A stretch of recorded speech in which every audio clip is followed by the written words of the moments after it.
The first lie you were ever told was that the world is divided. On one side, God, on the other, the devil. On one side, light, on the other, shadow. This binary was given to you as a map, a law, a prison. But what if beyond that line stood a figure who was both? A god whose face is a rooster, heralding dawn, whose legs coil as serpents in eternal return, who wields both whip and shield, destruction and protection. His name was Abraxas. For the Gnostics, Abraxas was not merely another demon to be feared, nor another god to be worshipped. He was the collapse of categories, the shattering of the wall between holy and profane. In his form, light and darkness are fused, creation and ruin entwined. To look upon him is to realize that the eternal war between God and Satan is itself a ritual, staged drama meant to blind you from the truth. That wholeness lies beyond division. The church erased his name, branding him heresy. Philosophers dismissed him as superstition. But mystics whispered that Abraxas was too powerful to be killed because he is not belief, he is archetype. He is the crown that hovers above duality, the hidden ruler who laughs at your need to sort good from evil. So what if the devil you feared and the God you prayed to were only masks, distractions from the force that transcends them both? What if salvation was never obedience and damnation was never rebellion? What if the true forbidden knowledge was that Abraxas lives inside you, waiting to awaken? When most people hear the name of a demon or a god, they imagine a singular figure, horned or haloed, isolated, towering above. But the ancients knew otherwise. Power never floats alone. It rests inside structures, architectures that order energy, worship, sacrifice, and fear. Evil, too, is never chaos. It is a cathedral of control, built brick by brick through symbols, hierarchies, and contracts. And Abraxas, that forgotten name of Gnostic dread and awe, belongs to an architecture older than the church, older than Satan, older even than the God enthroned by orthodoxy. To the Gnostics, creation itself was flawed. The demiurge, a false craftsman, built the material world as prison. Walls of flesh and stone designed to bind the spark of divinity within us. Orthodox Christianity casts the demiurge's shadow as Satan. But in Gnostic cosmology, the story twists. The world is not divided neatly into holy God above and evil devil below. Instead, there are countless emanations, eons upon eons, forces weaving light and darkness together. And above them all, at the edge where contradiction fuses, stands Abraxas. He is not servant of order or rebellion. He is the structure of paradox itself. In ancient gems and amulets, Abraxas was inscribed as figure with rooster's head, serpent legs, whip and shield. These are not arbitrary features. They are glyphs of an architecture that integrates opposites. The rooster crowing at dawn signifies the light of creation, while the serpents coil in endless cycles of death and rebirth. The whip is force, punishment, destruction. The shield is protection, law, containment. Four contradictory currents held together in one body. This was the terrifying power of Abraxas. He represented the architecture of wholeness in a world obsessed with binaries. The church could not tolerate such an image. Christianity thrived by erecting walls.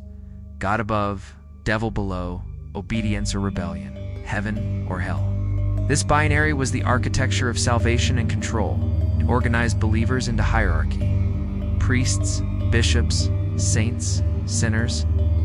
It bound reality into clean lines that could be enforced. To introduce Abraxas was to fracture that order. For if Abraxas contains both God and devil, then the entire system of obedience collapses.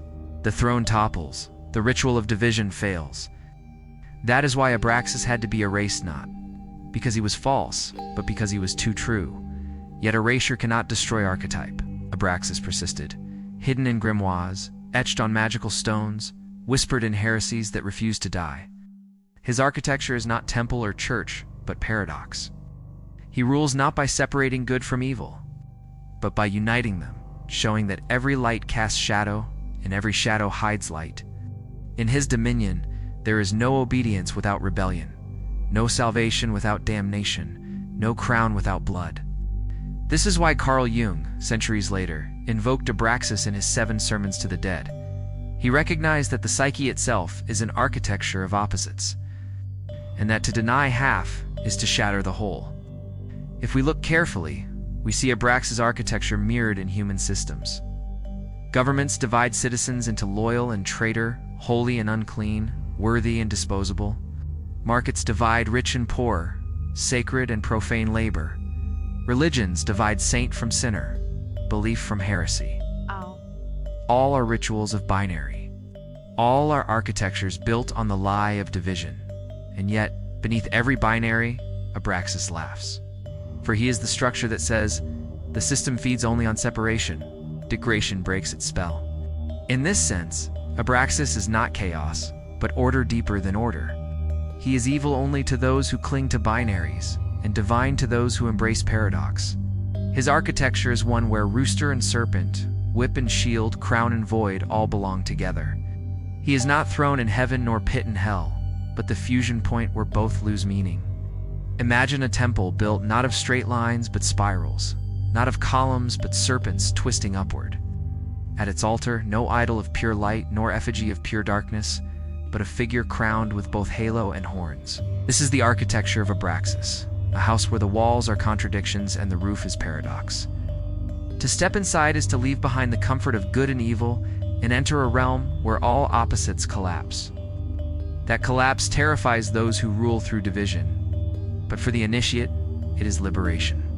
Thus, the architecture of evil is revealed as an architecture of truth inverted.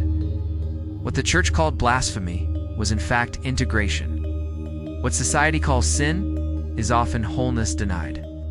The system thrives by keeping us fractured, teaching us to amputate half our nature. Abraxas restores the amputated limb, reattaches shadow to self, crowns us not with purity but with paradox. That is why he is crowned king above gods and demons alike. Because he rules the space where duality ends. And so, when you hear the name Abraxas, do not imagine chaos running wild. Imagine instead a cathedral built of contradictions. Its stained glass showing both saints and monsters, its organ playing hymns in dissonance and harmony together. That is his kingdom, his architecture, his dominion. To recognize it is to see that good and evil were never enemies. They were bricks in the same temple, pieces of the same mask. And the one who wears that mask is Abraxas. Symbols are the bloodstream of the occult. They bypass the rational mind and strike directly into the unconscious, commanding obedience long before the intellect can resist. In the ancient world, to depict a god was not simply to describe it, was to conjure. The figure of Abraxas is one of the strangest, and therefore one of the most powerful symbolic constellations that history has preserved. Each of his attributes, rooster head, serpent legs, whip, a shield is not arbitrary ornament but sigil, alive with paradox, resonating like incantations that fuse contradictions. Again with the rooster head. In the mundane world, the rooster is herald of dawn, the one who announces the rising sun. Why? To give Abraxas a rooster's head is to crown him with the power of awakening. He is the call that splits night from day, the voice that announces light's return. Yet this is no gentle sunrise. In myth, dawn is also apocalypse. The light reveals what darkness hid. Abraxas' rooster is therefore not simply illumination, but the terror of exposure. His beak is sharp, his cry piercing, his eyes burning like twin suns. The rooster head signifies not comfort, but confrontation. Wakefulness so brutal it feels like violence. Then the serpent legs, winding and coiling beneath him. The serpent is an ancient cipher, simultaneously cursed and sacred. In Eden, the serpent brought knowledge, rebellion, the forbidden fruit. In countless other traditions, the serpent coils around the world as Ouroboros, devouring its own tail, symbol of eternity and renewal. For Abraxas to stand upon serpent legs is to embody cycles, birth and death, wisdom and temptation, venom and healing. He moves not by walking forward, but by slithering in spirals, refusing linear time. His very gait is paradox, progress and return, evolution and repetition. To gaze upon him is to feel the ground beneath you shift into circles, the recognition that history itself is ritual, endlessly feeding on itself. Now the whip.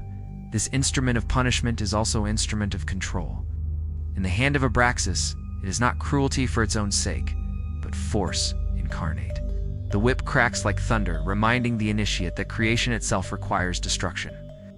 The lash drives out complacency, carves away the false, forces the soul into movement. But the whip also terrifies, for it is a reminder that the universe enforces its laws, whether you consent or not. Abraxas holds the whip to remind us that he is not mere reconciler of opposites, but their master, wielding destruction as necessary half of creation. Opposite the whip is the shield. Protection, defense, containment. If the whip scatters, the shield gathers. If the whip wounds, the shield guards. Together, they form balance. Violence and safety, ruin and refuge.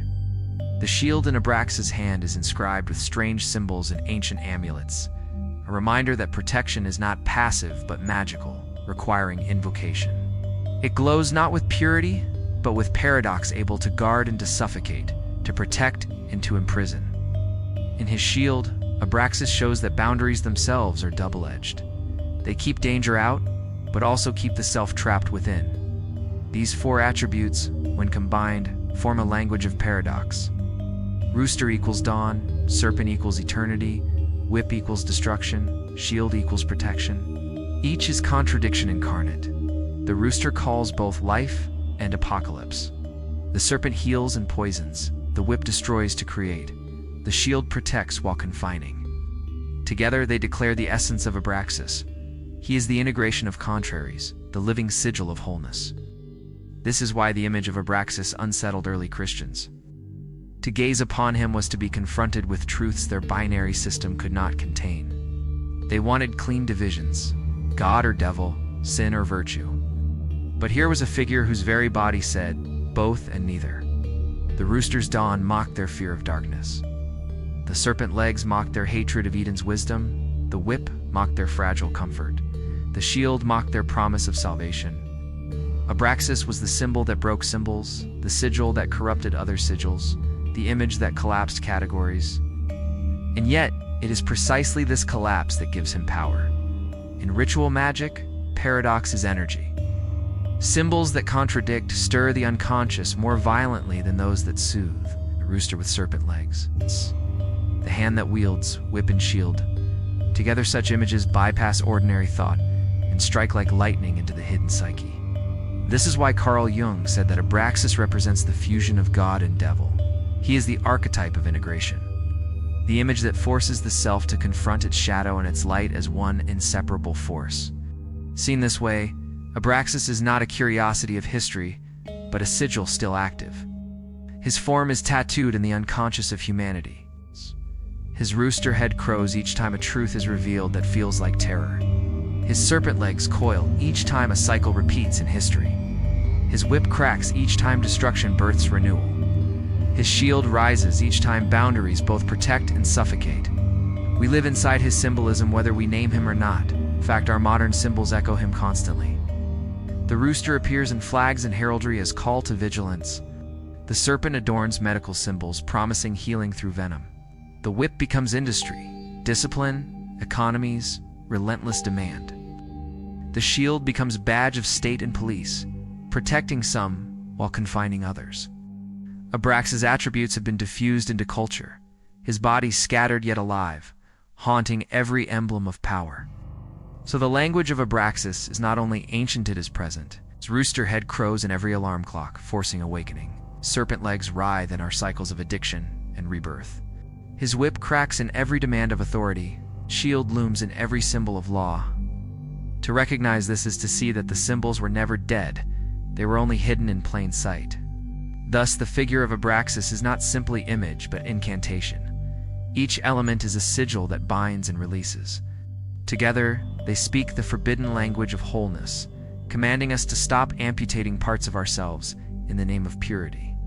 To bow to Abraxas is not to worship a demon or a god, but to accept the symbol that says all of it belongs. Light and dark, creation and destruction, life and death. The whip and the shield. The rooster and the serpent.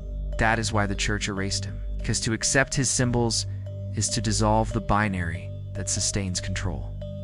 Because to understand his language is to awaken. Because to see his form is to realize that the prison of good and evil was always an illusion. Abraxas is not an enemy of God or Satan. He is their unification. His body is the sentence written in symbols. Wholeness cannot be divided. Blood has always been the oldest coin. In temples older than memory, it was spilled upon altars, poured into bowls. It's marked on walls, in the belief that only sacrifice could purchase the favor of gods or the silence of demons. But when we approach Abraxas, the paradoxical power that fuses opposites, we begin to see that blood is not only physical. It is essence itself, the vital current that leaks whenever humans are forced to divide themselves. The true currency of Abraxas's forgotten cult was not gore dripping from veins, but the blood of the psyche, the draining of wholeness into fragments. The Gnostic vision, humanity is trapped in a prison built by the demiurge, kept docile by the illusion of good versus evil. This binary demands constant payment. To choose good is to amputate everything in you that smells of shadow desire, rage, rebellion, lust, ambition. To choose evil is to renounce the parts of you that yearn for compassion, clarity, transcendence. Either way, you bleed. The system feeds on the fragments you cut off, the lifeblood of your wholeness drained drop by drop. This is blood as currency, the sacrifice of integrity demanded by duality. Abraxas terrifies not because he demands more blood, but because he reveals the theft that was already happening, exposes that the endless sermons about purity and damnation are rituals of extraction. Every confession, every act of contrition, every renunciation of shadow is an offering, essence poured onto the altar of division. The church made you bleed invisibly by making you choose. Did not need knives, it needed dogma.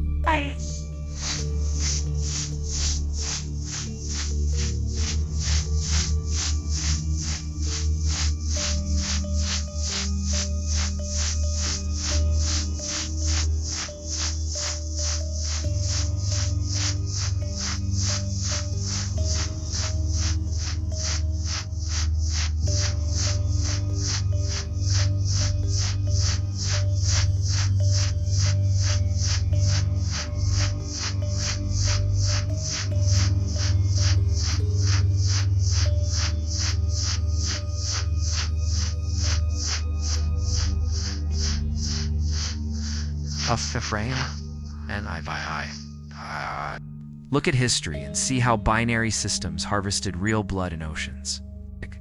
Crusades declared holy wars, demanding slaughter in God's name. Inquisitions cut bodies in the name of purity. Revolutions painted themselves as light versus dark, cleansing nations through rivers of sacrifice. Each side claimed righteous blood, while the system of division itself fed on the carnage. Abraxas stands above it all, neither blessing nor condemning, but whispering. Do you not see? The altar has always been built upon your split.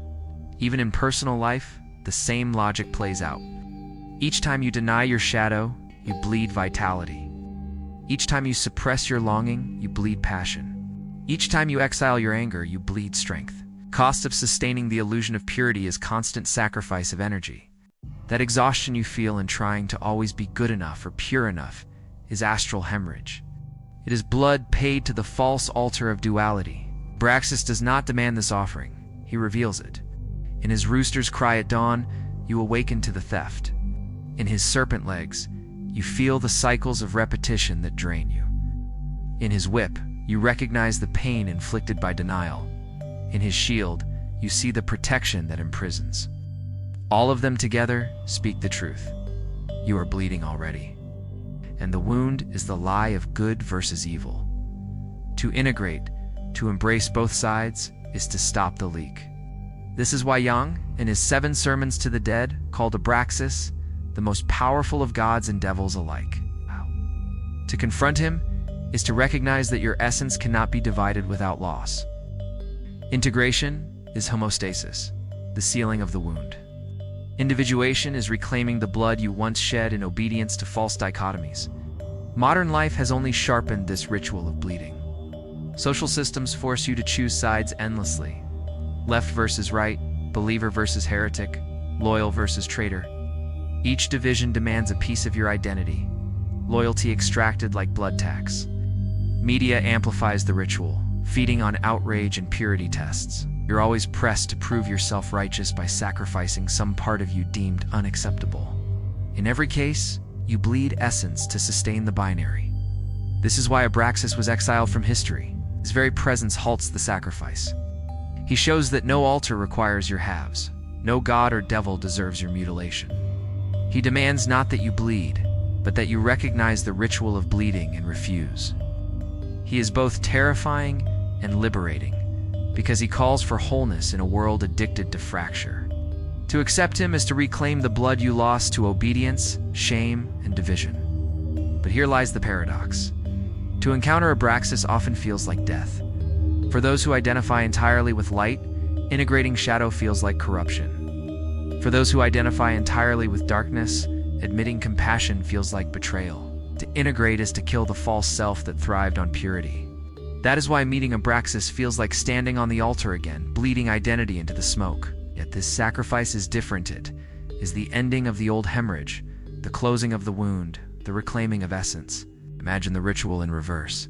Instead of pouring blood out, you gather it back. The rooster calls, the serpent's coil, the whip cracks to destroy illusion. Shield rises not to confine, but to contain the wholeness you have reclaimed. This is the currency. Abraxas trades in not blood spilled, but blood reabsorbed, the essence restored to its rightful owner. Thus, blood as currency takes on a double meaning in his domain. First, it is the cost of living under the lie of good and evil, the endless drain of wholeness into fragments. Second, it is the redemption of that very currency, the reclaiming of essence when you integrate shadow and light. The first is unconscious bleeding, the second conscious sacrifice of illusion. Both involve blood, but in one you are debtor, and the other you are sovereign. And so Abraxas stands as banker of paradox, collector and redeemer of essence. His architecture is not altar but mirror, showing you how much you have already lost to false contracts, how much you can regain if you refuse the binary. To honor him is not to bleed more, but to stop the invisible hemorrhage. His whip cracks, not to wound, but to awaken. His shield rises, not to imprison, but to restore. His rooster head cries, not to terrify, but to announce dawn of wholeness. His serpent legs coil, not to entrap, but to circle life into eternity. This is why Abraxas is terrifying to systems of control.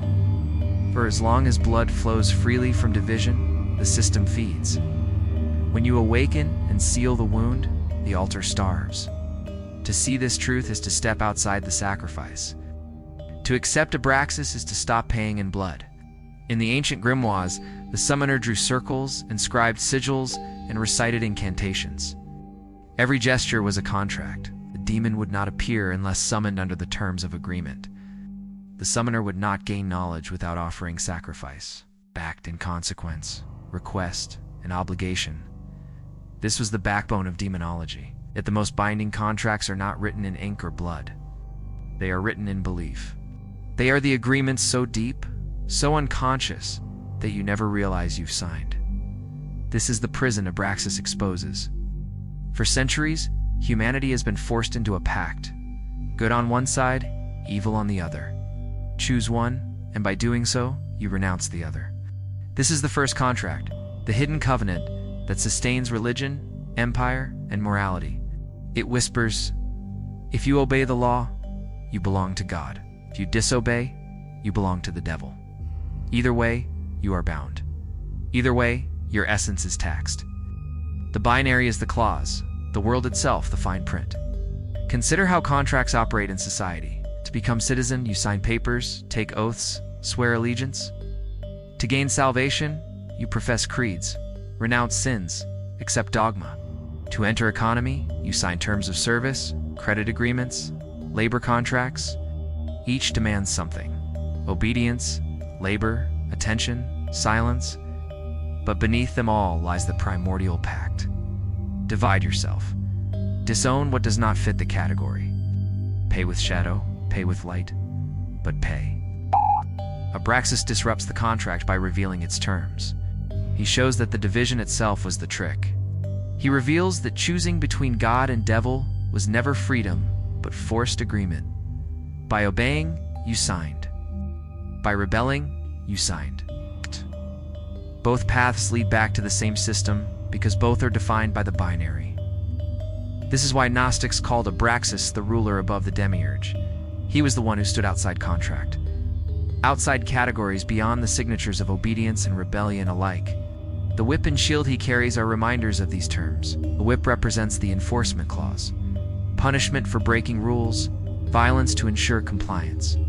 The shield represents the protection clause, safety only if you remain inside the agreement. Together, they mirror the way societies and religions structure their contracts. Disobey and you are lashed. Obey and you are protected. But both whip and shield bind you to the system that holds them. Look at history, and you will see how many pacts humanity has signed without reading. The Roman Empire demanded worship of emperor as god. Christians refused and were slaughtered, signing contracts in blood to sustain their faith. The medieval church demanded obedience to doctrine. Those who questioned were branded heretics, bound in contracts of silence and forced by fire. Modern states demand allegiance to flag. Tea centers are punished, branded traitors, excluded from protection. Each time, the whip and shield appear, enforcing the pact that obedience equals life and rebellion equals death. And yet the greatest pact is not written on paper or enforced by courts. It is written in your mind. The binary of good versus evil. This pact has conditioned you to believe that half of your own being must be suppressed. That desire must be exiled. That anger must be hidden. That doubt must be silenced. You signed the contract the moment you accepted that light could exist without shadow. And in doing so, you surrendered fragments of yourself to the altar of purity. Abraxas breaks the spell by holding the contract up to the light, shows you the fine print, that whether you choose good or evil, you are still bound. That the system feeds on the very act of choosing. That the only way out is to refuse the binary altogether. To tear the contract is not to embrace sin over virtue or rebellion over obedience. It is to recognize that both are parts of you, and that the true pact must be made with wholeness, not division. Carl Jung understood this when he invoked Abraxas in Seven Sermons to the Dead.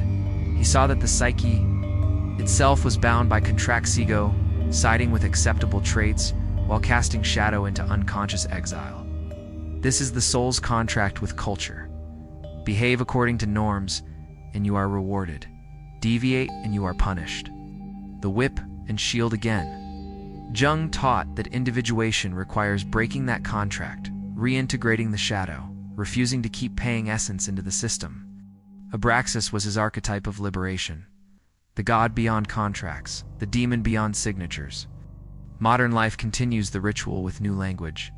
Every click on terms and conditions, every scroll through algorithms, every unspoken allegiance is a pact. You feed systems not only with money but with data, attention, and time. The contract remains invisible, yet binding. You signed by participating, even without intent. Just as ancient summoners who uttered names of demons found themselves bound, you are bound by agreements you never consciously made. And always the binary frames the terms: loyal or traitor, believer or heretic, included or excluded. To awaken to Abraxas is to recognize that you cannot win within the contract. To obey is to lose yourself.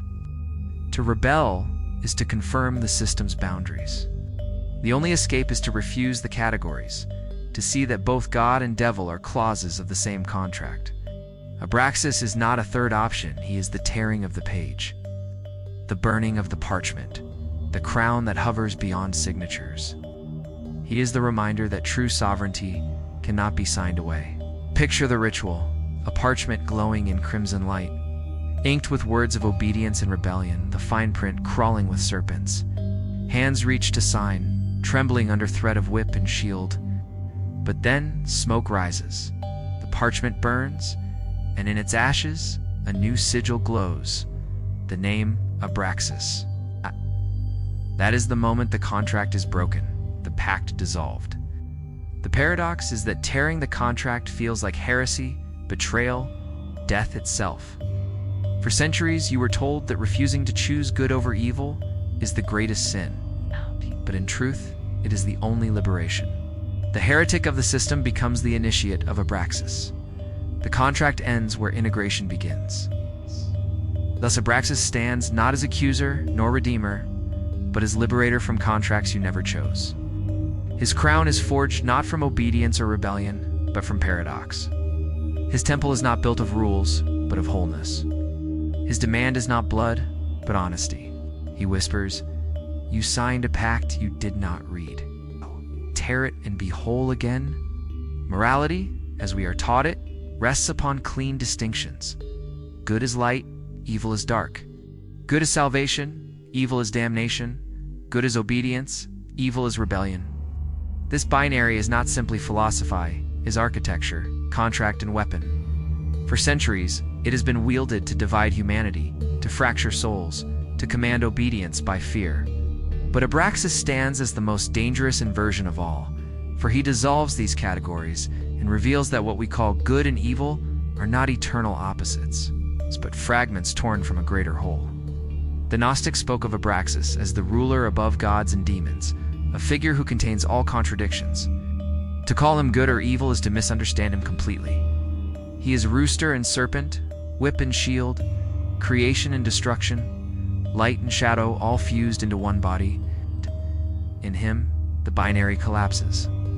What the church condemned as heresy was in truth an archetype of integration, the recognition that evil is not the enemy of good, but its hidden twin. The inverted moral code of Abraxas whispers, "Nothing is wholly pure, nothing wholly corrupt, all is both." This is what terrified orthodoxy. For if Abraxas is true, then the categories of saint and sinner lose their power. The priest cannot demand obedience in the name of purity, nor can the ruler condemn dissent as evil. Every judgment collapses into paradox. The thief carries virtue, the saint carries sin. The angel casts a shadow, the demon shines with light. Abraxas laughs at the walls built to keep them apart, because he is the ground in which they all take root. Look at his symbols again. The rooster's cry is not simply dawn, it is apocalypse, light that blinds as much as it reveals. The serpent legs signify not only rebirth, but poison. Not only eternity, but temptation. The whip punishes and creates discipline. The shield protects, but also confines. Each symbol is inversion. Never one thing, always both. Abraxas is not a god of clarity, but of contradiction. To follow him is to abandon the comfort of moral categories and to embrace the terrifying truth that life is wholeness, not purity. Carl Jung captured this in Seven Sermons to the Dead. For him, Abraxas was the image of the self that integrates all opposites, the God who unites Christ and Satan. Creation and destruction, Eros and Thanatos. To encounter Abraxas in the psyche is to face the shadow and the light as one force. It is to accept that what you call evil in yourself is not corruption, but energy denied.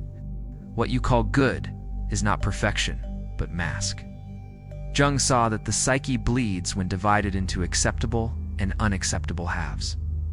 Abraxas seals the wound by demanding wholeness. The inverted moral code is not simply philosophical, it is revolutionary. Because every system of control relies on binaries.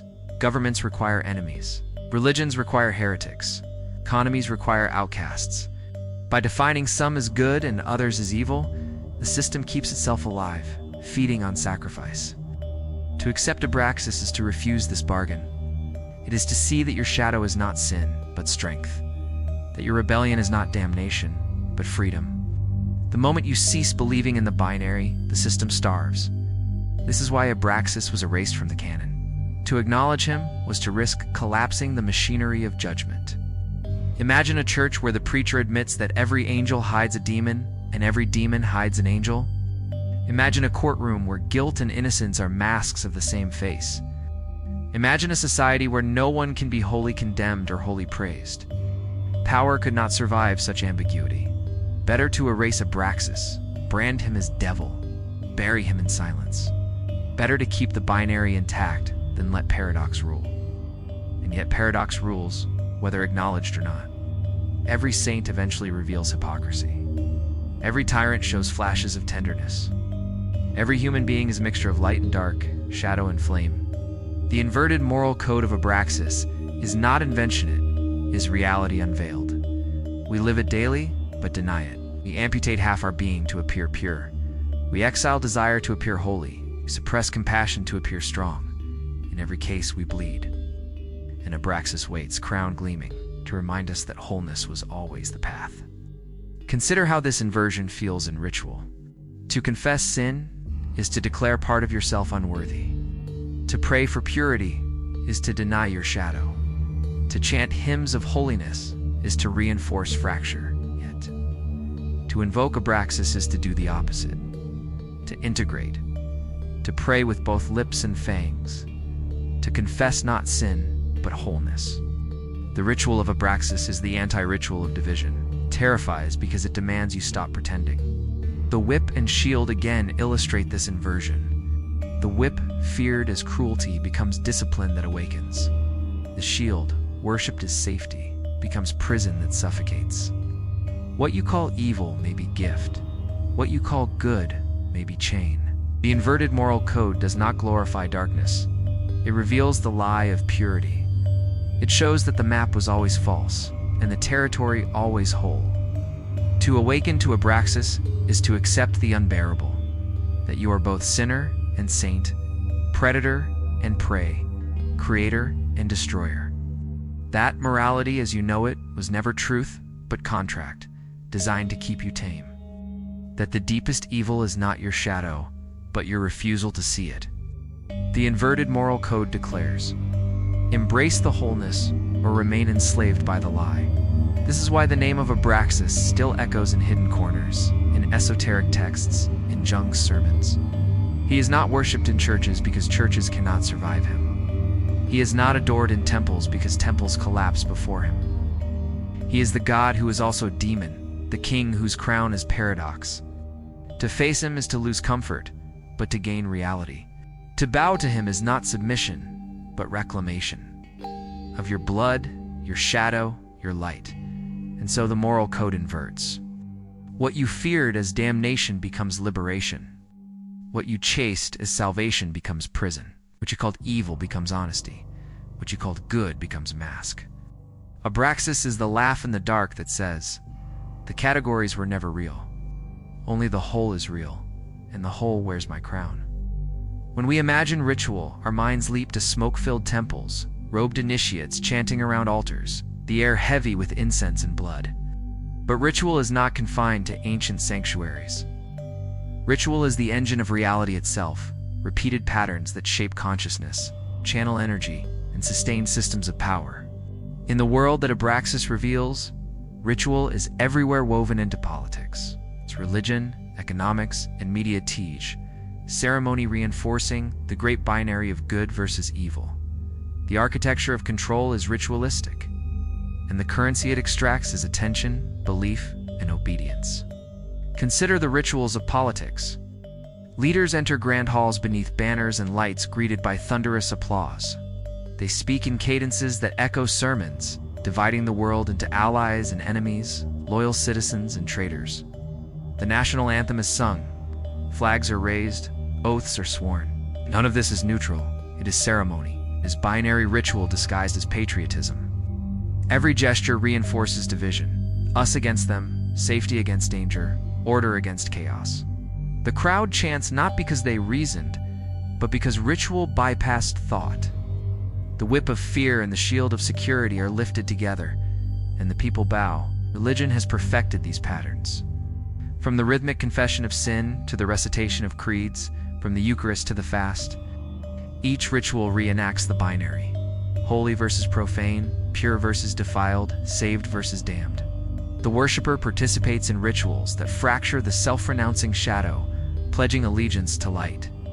The church becomes theater of division, stage managed by priests, applauded by congregants. To attend is to sign the contract again and again, bleeding essence through ritual repetition. Abraxas, watching from outside, whispers, "Do you not see the cycle? Do you not see how you pay each week with your own fragmentation?" Media continues the liturgy in modern disguise. News cycles chant the binary daily, heroes and villains, justice and corruption, victims and monsters. Talk shows rehearse outrage as performance, commentators as high priests of opinion dividing the sacred we from the profane.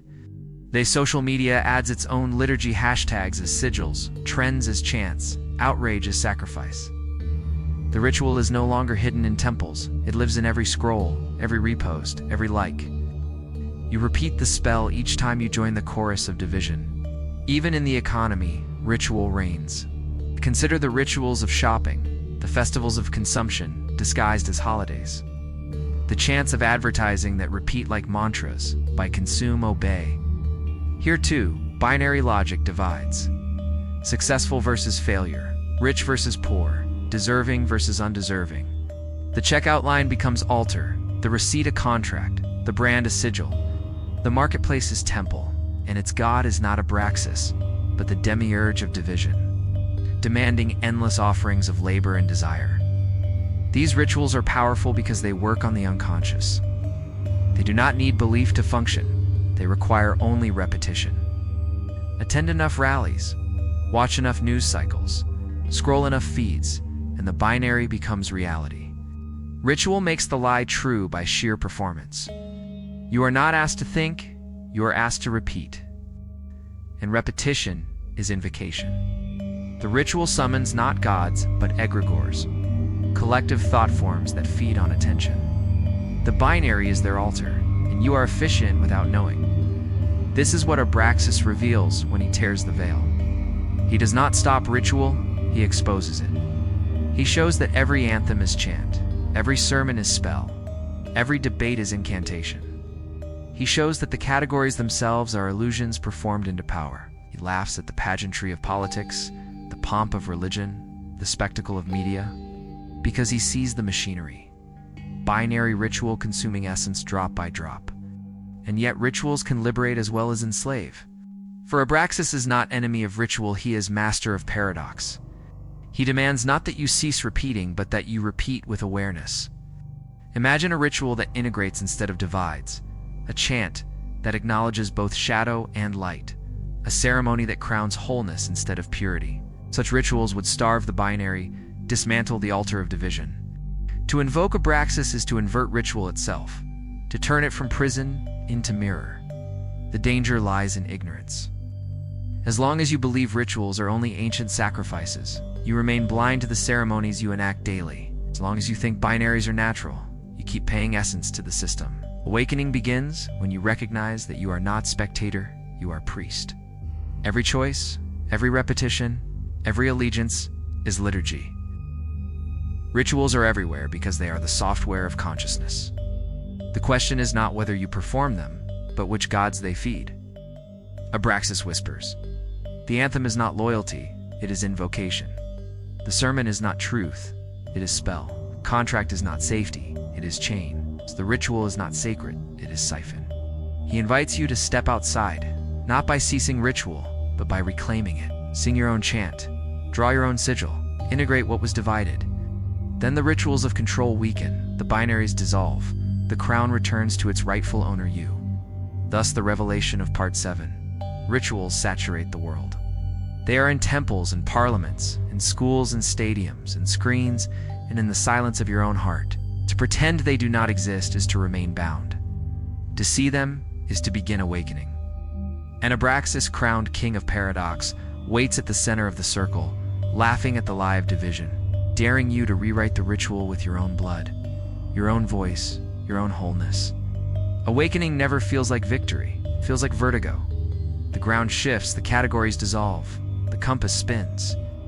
For those who encounter Abraxas, the first sensation is not because he is false, but because he is too true. He does not offer you a new god to worship or a new devil to fear.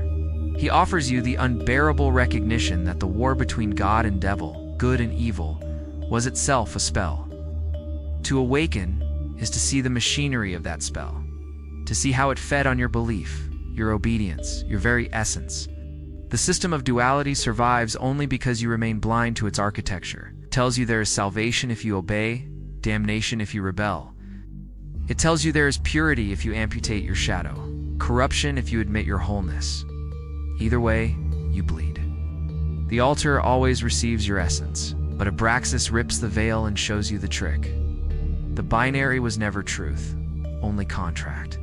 The categories were cages. The good you pursued and the evil you feared were masks carved by the same craftsman, the demiurge, the false creator, the architect of division. Awakening to Abraxas means realizing you cannot win inside the binary. To choose God is to surrender half your being. To choose devil is to exile the other half. Both choices are loss. Both choices are obedience to the same system. Liberation begins not by picking a side, but by refusing the game. That refusal is not passive, is revelation. It is the rooster's cry at dawn, announcing that night and day are one sky. It is the serpent's coil, revealing that beginning and end are one circle. It is the whip's crack, tearing through illusion. It is the shield's gleam, containing wholeness at last. Carl Jung wrote in 7 Sermons to the Dead that Abraxas is the God who unites all opposites, greater than God and devil alike. To meet him is to confront your own divided psyche. Self is not pure light. It is a fusion of shadow and flame. It's your rage, your desire, your lust, your compassion, your fear, your hope. Belong. To deny any of them is to feed the demiurge. To integrate them is to invoke Abraxas. Individuation, Jung called it the process of becoming whole, of sealing the wound of duality. Awakening to the system means awakening to yourself, unfragmented, crowned with paradox. This awakening is terrifying because it feels like heresy. You were told all your life that rejecting the binary was sin, that integration was corruption. But what if the true sin was believing the binary at all? What if holiness is not purity, but wholeness? What if the devil you feared was only your shadow begging to be seen? What if the God you prayed to was only your light begging not to be amputated? Abraxas reveals this paradox. He offers you not comfort, but truth. You are both, always both, and only in embracing both can you stop the bleeding. Modern systems crumble when faced with this awakening. Political parties thrive on division, demanding loyalty to side and hatred for the other. Religions thrive on obedience to purity, demanding renunciation of shadow. Media thrives on outrage, demanding you choose heroes and villains daily. Each is ritual, each is spell, each is sustained by your unconscious participation. Awakening is when you see the pattern, when you realize every anthem, every creed, every headline is binary liturgy. And once you see it, the spell weakens. You may still hear the chant, but you no longer repeat it. You may still see the altar, but you no longer bleed on it. To awaken to the system is to reclaim your essence. Imagine gathering back every drop of blood you lost to the false altar. Imagine reclaiming every desire you exiled, every rage you buried, every tenderness you denied. Integration is not indulgence, it is sovereignty. Abraxas does not ask you to worship him. He asks you to wear his crown, the crown of paradox, the crown of wholeness, the crown that shines not with purity but with integration. This crown is invisible to the binary. To those trapped in duality, it looks like blasphemy. To the church, you are a heretic. To the state, you are a traitor. To the system, you are dangerous.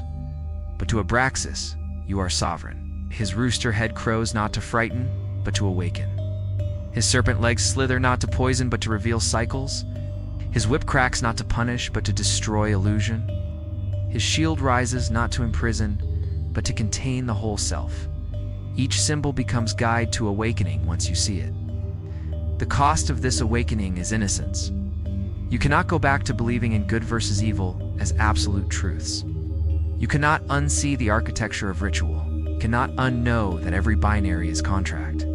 But the reward is freedom. You are no longer pawn in the demiurge's game. You are no longer dead or bleeding essence at the altar. You are sovereign participant in your own wholeness. You are, in Jung's words, individuated in integrated self, no longer fractured. This is the spell's undoing, awareness. Rituals feed on unconscious repetition. Contracts bind through ignorance. Spells hold through belief. But the moment you see the mechanics, the gears grind, the chains rust. The demiurge trembles because his binary loses its grip. Abraxas laughs because you finally see him not as demon, not as God, but as archetype of the whole. Awakening to the system is awakening to Abraxas. Awakening to Abraxas is awakening to yourself. So the question remains, Are you ready to wear his crown? It's not a crown of gold or purity, but a crown of paradox. Not the halo of saints or the horns of devils, but both together, fused into one symbol. To accept it is to step outside the binary. To wear it is to declare, I will no longer bleed for division. I will no longer sign the false contracts. I am whole. And in that moment, the spell weakens, the ritual falters, the crown glitters, and you awaken not to God, not to devil, but to Abraxas, the one who laughs beyond both. Abraxas was never erased. He was buried in you, waiting where light and shadow meet. His crown is paradox, his temple, your own divided soul. If these truths unsettled you, it means the ritual has begun. Comment your thoughts, subscribe, and return the circle is not yet closed.